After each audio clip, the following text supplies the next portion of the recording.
Hey, it's Two Oh, are Geek we Soup. starting? We're starting right. We just started. We're pros at this. Hey, in case you didn't realize it yet, it's Jeff Mitchell interrupting me. Hi. I never interrupt anybody. No, of course not. Perish. I don't know what you're...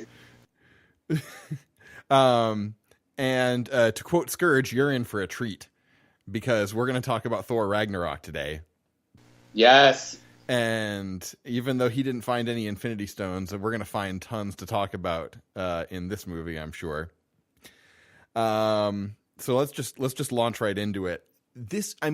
So the first time I saw Ragnarok, and hold on, I'm going to pause on that and go back because we do like to tie into the comics a little bit before we launch into the meat of the movie. And tying into the comics lore means going a little bit into the actual mythology lore, because Ragnarok is in fact a term from Norse mythology. Yep. And it has to do with sort of this cycle of rebirth in Norse mythology. It's pretty, vague and apocalyptic, and since the world hasn't actually experienced a cycle of Ragnarok that we're aware of, we don't really know what it's actually supposed to mean. But in the comics, there has actually been one of these cycles of Ragnarok. Actually, not very, very long ago. In the comics lore, it took place about the same time as the Avengers Disassembled arc, when Scarlet Witch went crazy. And wait, she wasn't already crazy? She wasn't already crazy, no. She was driven slightly crazy because she and Vision had children, except then it turned out that they were taken away by Mephisto for a while, but then they came back, but she didn't remember them or something. Anyway, there was comic book nonsense that drove Scarlet Witch crazy, and she unconsciously manipulated reality and basically destroyed the Avengers. Oh, and yeah, nice. as you do. And at the same time, different, there were several heroes that were sort of undergoing really seismic status quo shifts. Spider-Man encountered somebody who sort of caused him to mutate into a more spidery kind of form a little bit, and in the end of that, he had organic web shooters in the movie, and a really amped up spider sense, and sort of the ability to communicate with spiders a little bit, and these stingers that would come from under his forearms. And so that was crazy, and that all got sort of reset again after a while. And Thor was undergoing Ragnarok, and so basically all of the gods died. And I think he pulled some shenanigans that would allow them to all be reborn, and they came back, but they didn't know who they were. And this was part of a big story arc when Thor came back, was that he was finding all of his Asgardian buddies and restoring Asgard, which ended up floating over the plains of Oklahoma. Cool. And Loki stole Sif's body and was a girl for a while. So this all sounds perfectly reasonable. That's right. Hey, to quote Bob Chipman, comics are weird. So anyway, Ragnarok happened in the comics, and it is a much, much different kind of thing that's going on in the movie. So that big demon thing.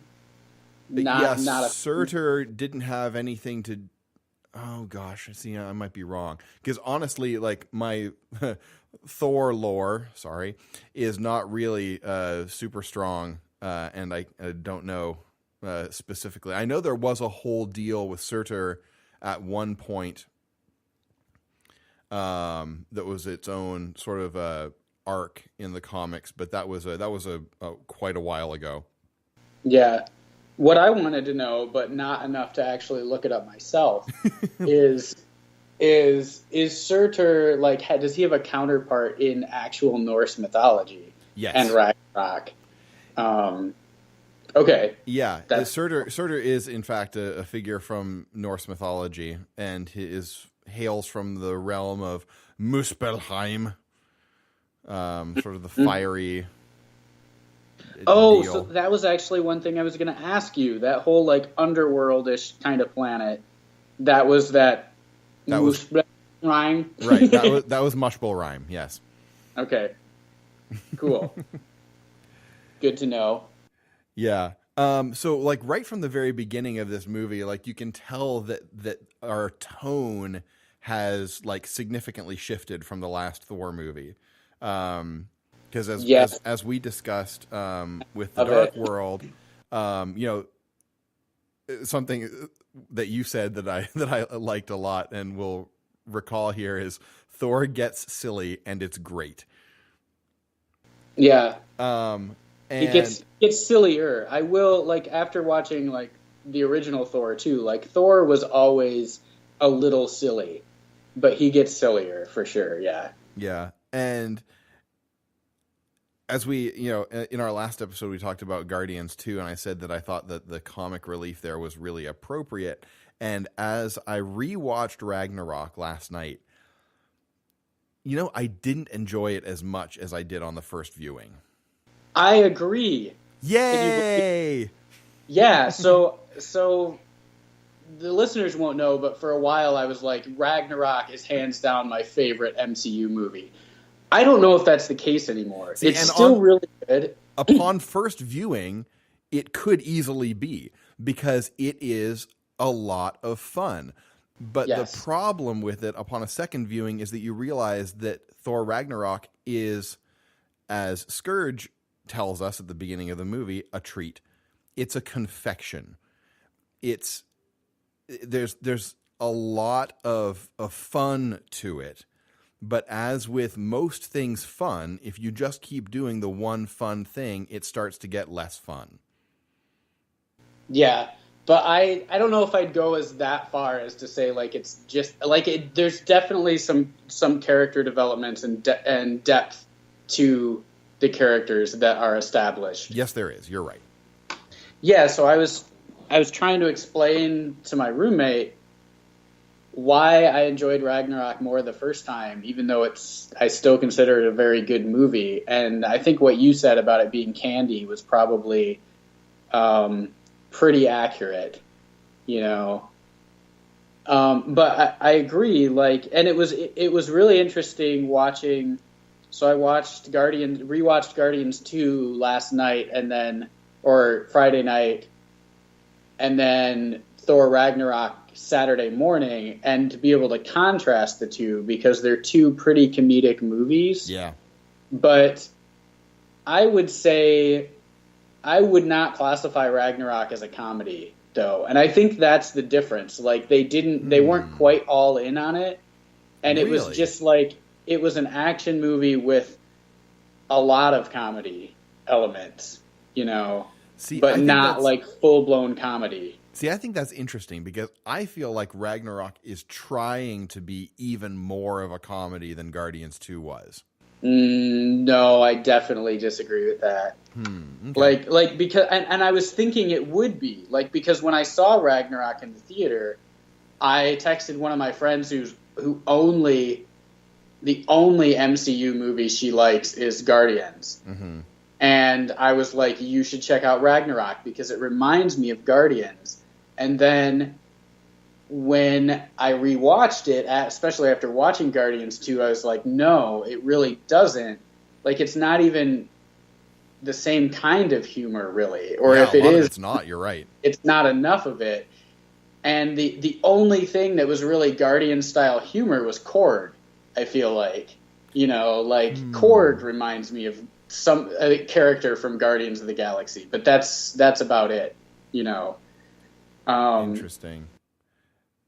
Well, there is a small Korg connection in Guardians where they actually, as they're like going through the different jump points, they pass by a planet that is basically his home world. Like there's other rock people there.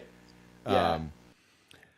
I mean, so for me, as I was watching Ragnarok again, I felt like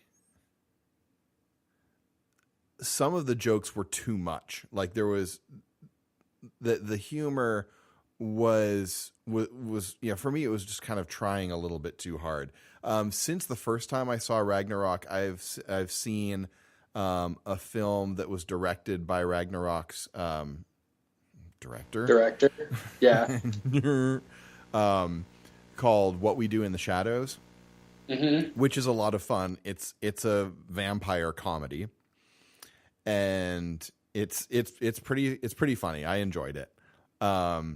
But with now a little bit more of a sense of Taika Waititi's sensibilities.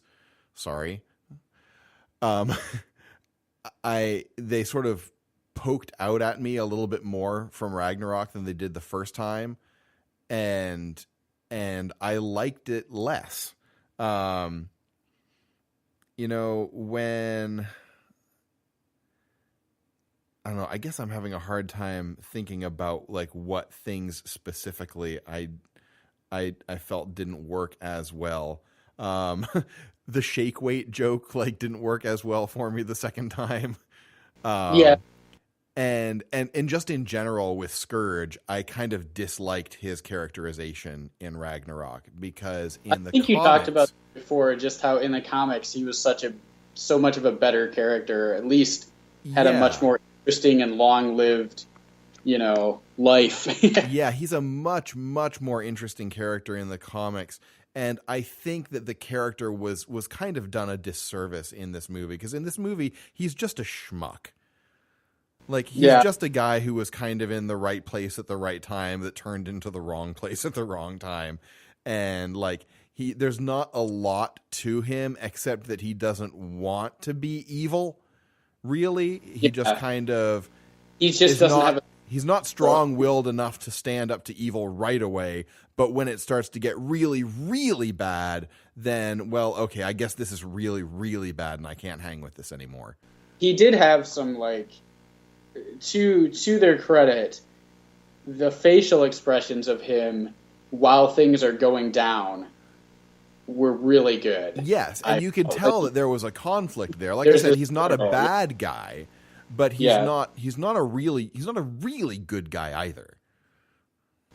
Yeah, so I feel like what happened with the humor in Ragnarok was in Dark World and the other Thor, it's like the humor was not a central part of it. So when it happened, it was like, oh, hey, that was hilarious and unexpected. Right. You know, like some of the funny things that Loki did.